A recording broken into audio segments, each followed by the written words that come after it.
Wala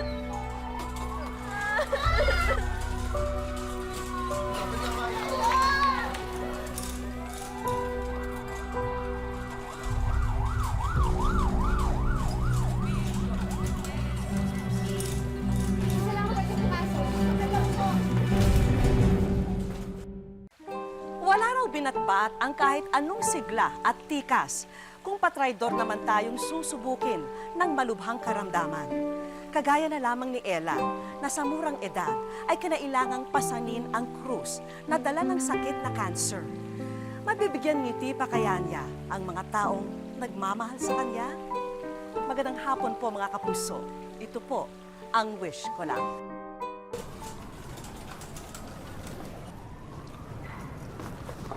Dok, kumusta po lagay ng anak ko? Your daughter has ovarian cancer. Malignant po ang tumor sa kanyang ovary. That's why we need to undergo chemotherapy. Pero Dok, di ba gagaling naman anak ko? Depende po yan sa kanyang katawan kung kakayanin po niya. Excuse me po.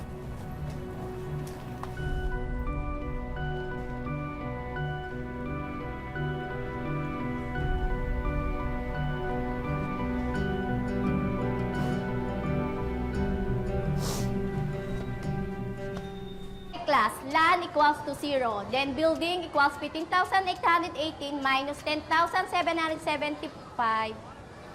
Miss Quintosa, I thought you're dropping in class.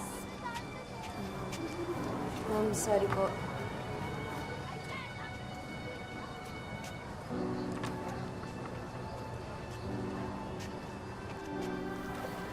How's your condition? Okay lang naman po ako ngayon. Okay. Take your seat. Salamat po.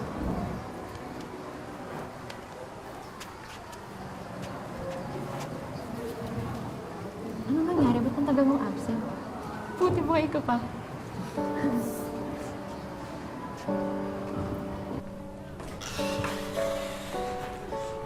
Te, sigurado ka bang may tatawid mo pa yung subject natin? Ang dami mong na-miss na lesson. Nakayanin yan.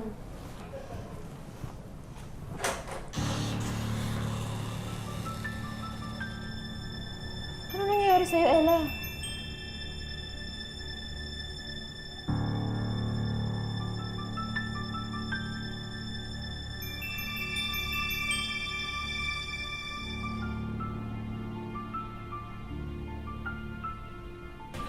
Sa edad na 17, unti-unting ginugupo si Ella ng kanyang karamdaman. Pero nagpasya siya, pati ang kanyang pamilya, na sumailalim siya sa chemotherapy sa pag-asang gumaling at bumalik ang dating sigla. Ako po yung may sakit. Hindi naman na kayo mag-alala. Kaya ko to, no? Lalaban po ako. Hindi na kayo mag-alala, ha?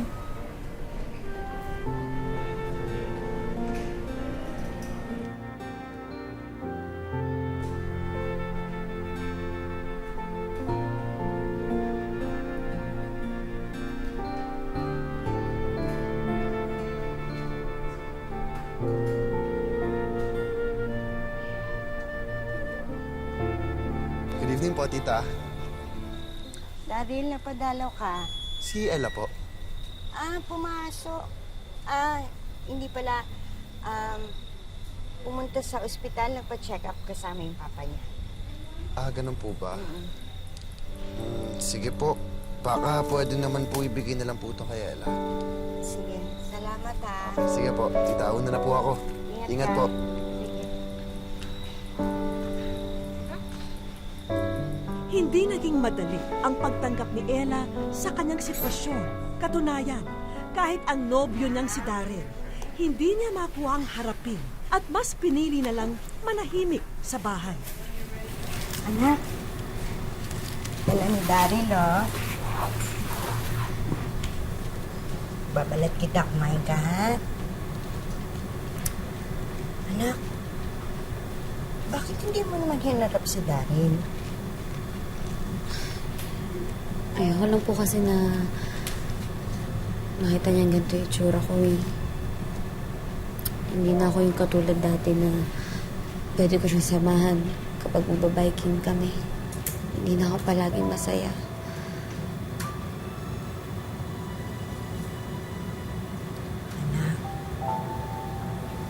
Mabait na bata si Daddy.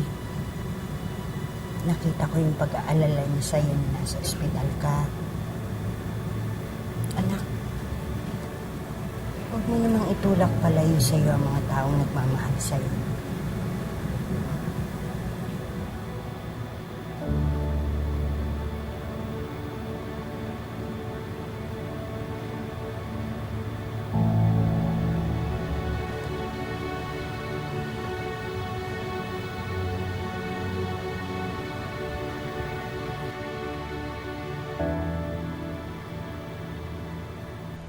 Idol!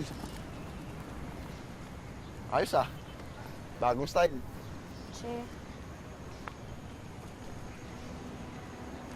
Ella, ba't mo pa ako iniiwasan? May ginawa ba ako sa'yo? Ay. Sorry. Sorry.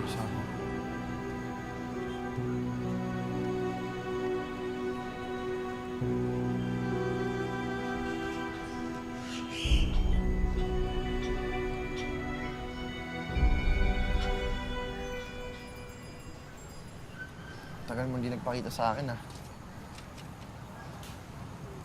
May ginawa ba akong masama? Ayoko lang kasi nakakita mo akong mahina. Na may sakit. Hindi na ako yung dating Ella na kilala mo.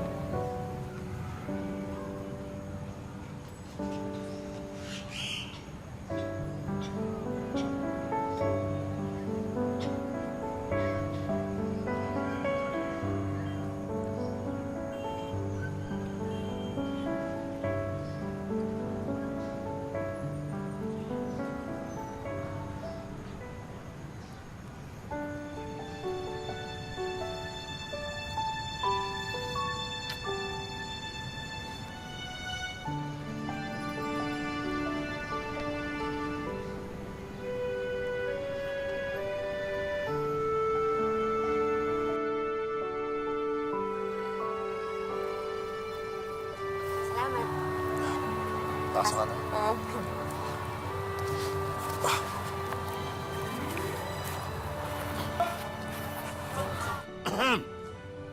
Ella, pasok! Anak, bakit nandiyan kayo sa labas? Hindi kayo pumasok. Ay, sige po, mauuna na po ako. Ingat! O hindi, magmerienda ka muna. Hindi na po, okay lang, nakakahiya. Hindi, pabaon mo na lang. Tara na, merienda muna. Halika na, pasok na. Hindi, mukhang busog eh. Hindi. Pasok. Thank you po. Si Tay. Ikaw, Hayaan mo na. So, ito nga po pala yung magiging birthday invitation natin. So, may iba pang gustong design. Pinipilit ng mag-anak na maging positibo sa kabila ng pagsubok na dinaranas ni Ella. Kaya hindi raw nila hahayaang hindi ipagdiwang ng dalaga ang nalalapit niyang debut. Kaya inupisa na nilang asikasuhin ito. Okay lang ba yun? Ito, okay ba? Huwag ako, please. Aray! Nay! Si ate!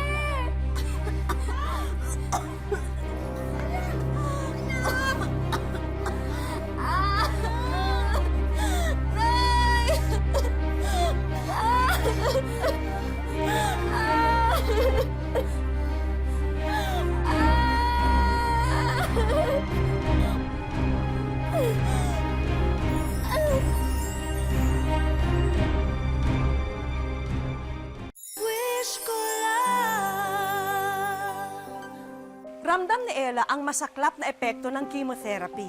Lagasman ang buhok at bagsak ang katawan. Hindi ito naging hadlang upang ituloy niya ang kanyang pag-aaral at makatulong sa kanyang kaibigan. Are you ready for your midterms? Yes!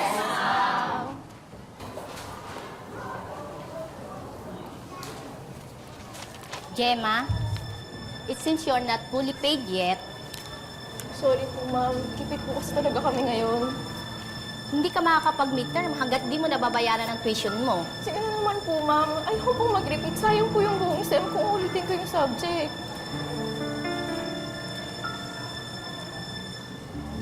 Okay, for now, papayagan kita mag-exam. Pero kinakailangan mong iseta lang account mo sa registrar, ha? Okay po. Thank you po, ma'am.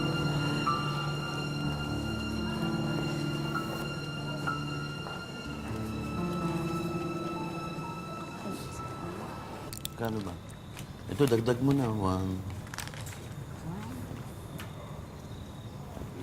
Okay na kayo dyan. 1,000 nga to. 300 pa. Ma, pwede po ba akong manghingi ng extra allowance? Para saan, anak? Paubos na po kasi yung gamot ko eh. Oo, ito bibili tayo. Ako na ho, ako na ho. Anak, mahina pa katawan mo, mahina pa resistensya mo. Kaya mo na magpalakas ka. Kaya ko naman eh. Huwag na kayo mag-alala. Dadaan na lang ang pharmacy bukas bago umuwi.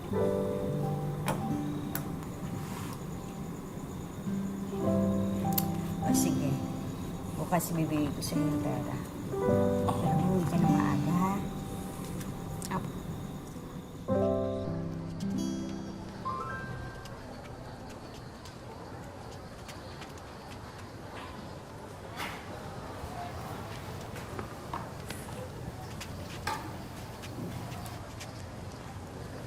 Si Gemma. Hindi ko alam eh. Nag-drop na ata. Nabahala si Ella sa pagliban ng kanyang kaibigan sa klase. Batid niyang problema sa pera ang dahilan nito. Ma'am, tanungin ko lang po sana kung nakapagbayad na po ba si Gemma Santos. Hindi pa. May kulang pa siyang 2,000. Ako na lang po magbabayad.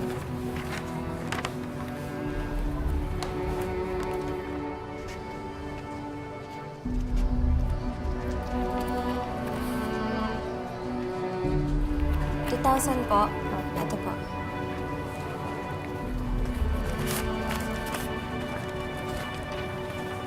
Salamat po.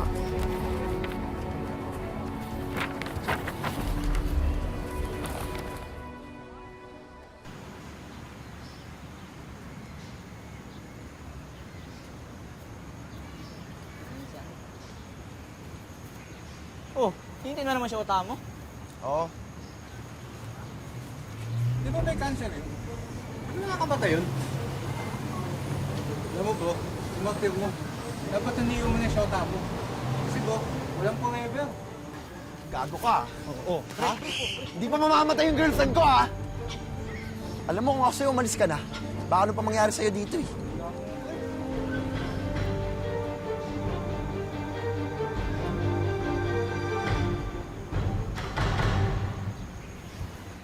Uy, Idol! Idol, Kanina ka pa? hindi naman. Tara, dada kita sa inyo. May dadalan mo na ako ah. Saan?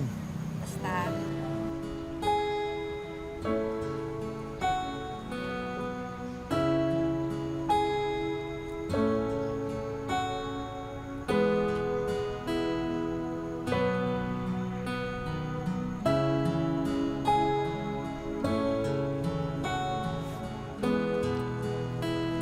Saka na lang muna. Hintayin mo na lang.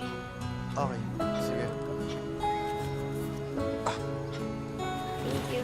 Sure ka, dito lang ako? Mm-mm. Sige.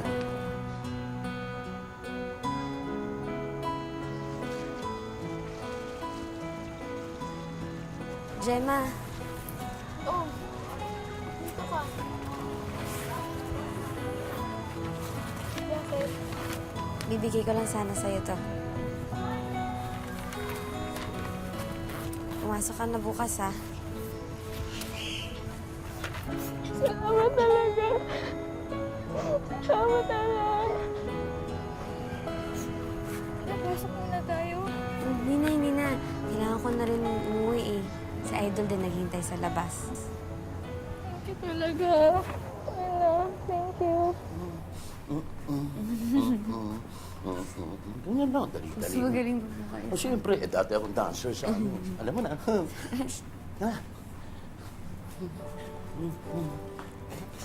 Ayun na.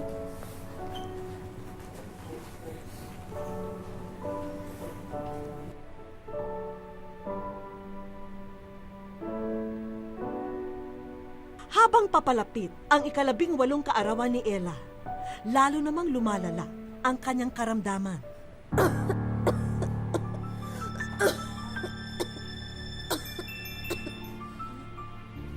Ano natin sa kwarto si Ella?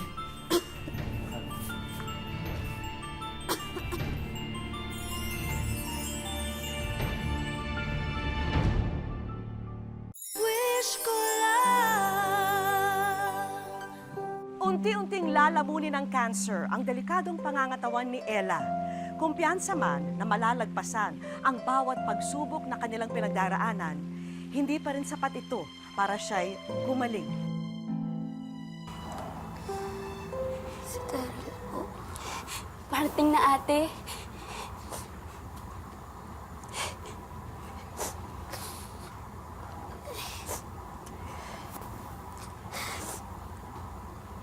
Parang di ko po kakayanin. Ka naman nagsasalita ng ganyan. Di ba magdidibo ka pa? Yung maganda. Tapos invited lahat ng mga kaibigan mo. Tapos magsasayaw pa kayo ni Daryl, di ba?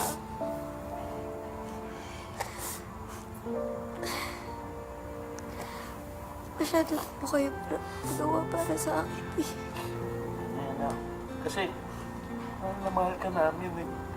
Kaya sana, huwag ka susuko. Lumaban ka.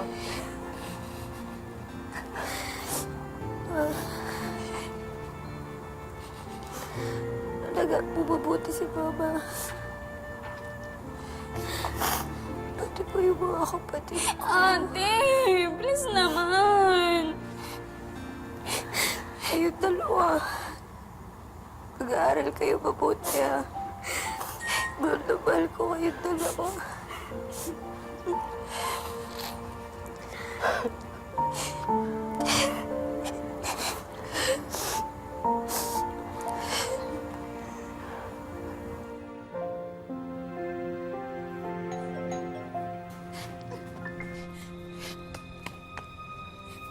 O, ba't ka umiiyak? Si ate. Ha?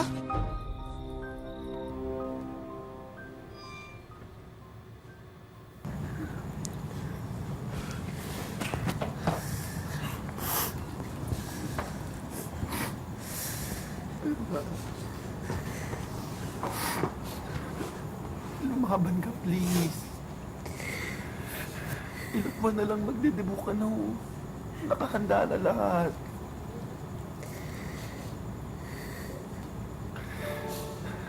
Ang dami pa nating plano, di ba? Sasamahan mo pa ako magbike. Ang dami pa natin pupuntahan na beach, di ba? Ella! Ella! Ano na yung mga pangarap natin? Ella! Idol, lumaban ka, idol.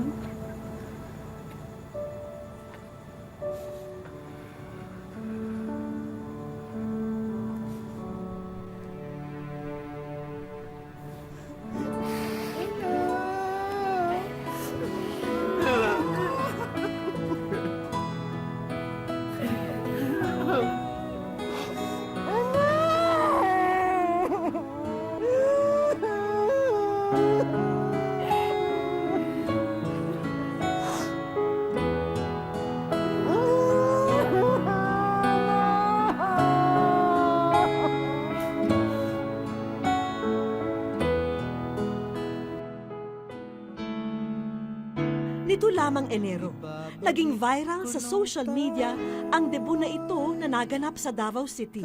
Ang debutante kasing si Ella Quindoza, 2 buwan nang namayapa ng idiwang ito.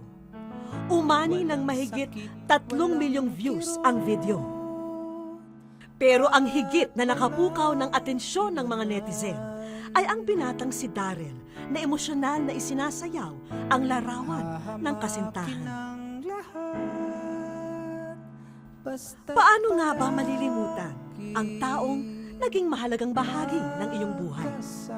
Para kay Daryl, sariwa pa rin ang alaala ng kanyang namayapang kasintahan.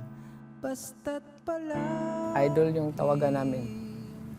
Kasi nasabi niya idol niya raw ako kasi mahilig daw ako sa sports. May karera ako ng pagbabike. Yun, gusto niya talaga sumama siya para makapanood. Oo, nag-cheer. Maingay. Sobrang ingay nga nun kapag nandun siya sa laro ko. Kikipag-away pa yan sa mga ibang mga fans. 5 buwan na ang nakalilipas nang bawiin sa kanya si Ella. Dol, kung saan ka man ngayon, sana masaya ka na. At masaya na rin ako na nandyan ka na sa kamay ng Panginoon. Sobrang na-miss na kita. Miss ko yung mga araw na nandito ka sa aking tabi. Mahal na mahal kita. Natuldukan man ang pag-iibigan nila, nanatili namang malapit si Daryl sa pamilya ng dalaga. Mahirap man, pinipilit pa rin tanggapin ni na Rosalie at Charlie ang pagkawala ng kanilang panganay na anak. Punong-puno ng buhay, masayahin at maalalahanin. Ito ang mga bagay na mahirap limutin kay Ella. Nagkakantahan sila sa kwarto, silang tatlo, kasi marunong silang tatlo mag-gitar. So, kaya nga sinasabi pa nila sa akin, Mama, very supportive ka na. Mama, kasi ginabidyohan ko sila pag yung magbanding yan silang tatlo. Kasi matuwa din ako, happy din ako na yung magbanding silang tatlo, yung hindi mag-away. Yung pag 2:30, hindi talaga yan pwede, hindi yan siya tatawag sa akin, tatawag talaga yan. Tapos magsabi yan siya, Rose, where are you? Ginaganyan nga ako. So, yun, yung parang mamiss ko talaga yung boses niya na, Rose, where are you? Ganon siya, ma. Oo, yung malapit talaga sa akin. Simula nung bata pa siya. Talagang papa talaga. Papa's girl. Siyempre, nakasanayan namin na kung saan kami magpunta, palagi kami kumpleto. Katabi ko po siya palagi pag nagpipicture kami. Tapos, pag kami na lang 4, pag tinitingnan ko yung picture, wala na si ate. Nasasaktan ako. Nawala man si Ella, nananatiling buhay siya sa puso't isipan ng mga nagmamahal sa kanya.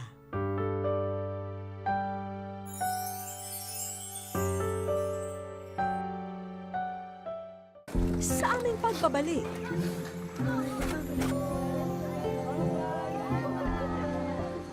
wish ko lang magtatatlong taon na sana ang relasyon ni na Daryl at Ella. At kasama ang buong pamilya ni Ella, nagtungo sila sa puntod ng dalaga.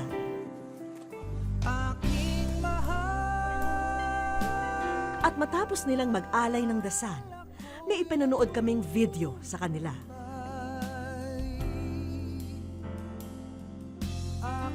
Umapaw ang emosyon ng mga oras na yun. Batid namin ang labis na pangungulila ng bawat isa kay Ella.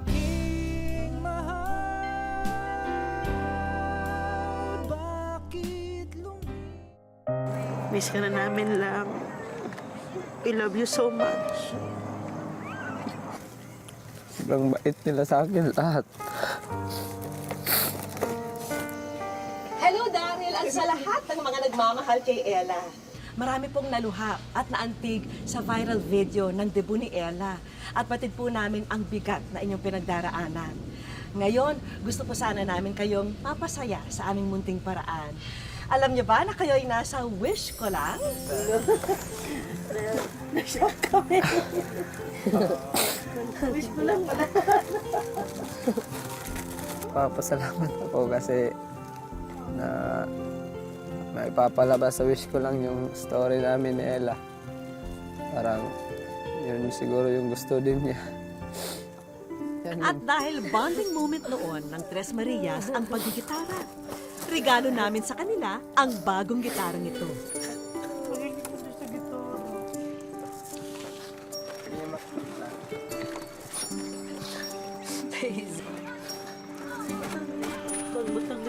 Kasunod naming iiwan ang family portrait ni na Ella. Simple man, abot langit pa rin ang pasasalamat nila sa munting alaalang ito. At balita namin, wish daw noon ni Ella na matulungan si Daryl na mapag-aral ng vocational course. Kaya't narito po ang scholarship mula sa aming kaibigan. Sa puntong yon, lalong bumuhos ang mga luha ni Daryl. Pura rin may sabi, sige lang, may ano lang, papasali naman si Darren. Eh, yung pala yung plano nito, siya lala.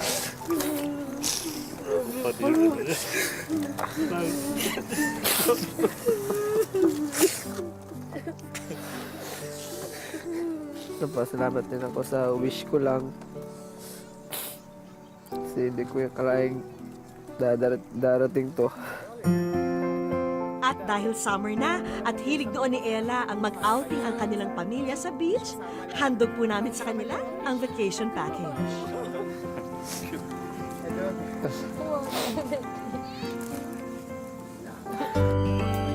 Kinabukasan, dinala namin sina Daryl at ang mag-anak ni Ella sa Samal Island.